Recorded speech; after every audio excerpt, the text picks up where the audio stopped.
ഇപ്പോഴത്തെ ജീവിതശൈലി കൊണ്ടോ അല്ലെങ്കിൽ ഭക്ഷണ രീതി കൊണ്ടോ ആവട്ടെ 45 വയസ്സിന് താഴെയുള്ള ചെറുപ്പക്കാരിൽ പൈൽസ് അഥവാ ഹെമറോയിഡ്സ് വളരെ കൂടുതലായി കണ്ടുവരുന്നുണ്ട്.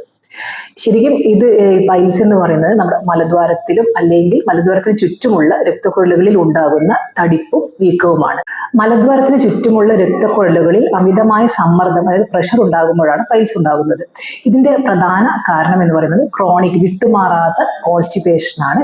മാത്രമല്ല അടിക്കടി ഉണ്ടാകുന്ന വയറിളക്കം, നാര് കുറഞ്ഞുള്ള ഭക്ഷണം കഴിക്കുന്നത്, അതായത് പച്ചക്കറി അല്ലെങ്കിൽ പഴവർഗ്ഗങ്ങളൊക്കെ കുറവായിട്ട് കഴിക്കുന്നതും പൈൽസ് ഉണ്ടാകാനുള്ള സാധ്യത വർദ്ധിപ്പിക്കുന്നു. ഇതൊക്കെ കൂടാതെ കസേരകളിലോ അല്ലെങ്കിൽ ക്ലോസറ്റിലോ മണിക്കൂറുകളോളം ഇരിക്കുന്നതും, അത് മാത്രമല്ല ഈ പ്രഗ്നന്റ് ആയ ലേഡീസിൽ നമ്മുടെ യൂട്രസിന്റെ വളർച്ച കൊണ്ട്, അതിന്റെ അമിത ഭാരം കൊണ്ട്, ഇതിവിടെ മലദ്വാരത്തിന്റെ മുകളിൽ ഉണ്ടാവുന്ന സമ്മർദ്ദം കൊണ്ട് പൈൽസ് കാണപ്പെടാറുണ്ട്.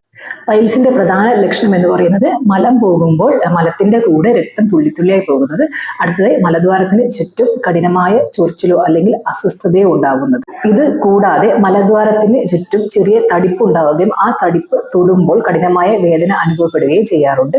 മാത്രമല്ല മലവിസർജനത്തിന്റെ സമയത്തോ അല്ലെങ്കിൽ മലവിസർജനത്തിന് ശേഷമോ കഠിനമായ വേദന ഉണ്ടാകുന്നത് പൈൽസിൽ സാധാരണയായി കണ്ടുവരാറുണ്ട്. പൈൽസ് തടയാനുള്ള പ്രധാന വഴികൾ എന്താണെന്നുള്ളത്, ദിവസവും 2.5 തൊട്ട് 3 ലിറ്റർ വെള്ളം വരെ കുടിക്കുക. മാത്രമല്ല നാരുകൾ ധാരാളം അടങ്ങിയ ഭക്ഷണം, പച്ചക്കറികൾ, പഴവർഗ്ഗങ്ങൾ, ഓട്സ്, ധാന്യങ്ങൾ ധാരാളമായി കഴിക്കുക.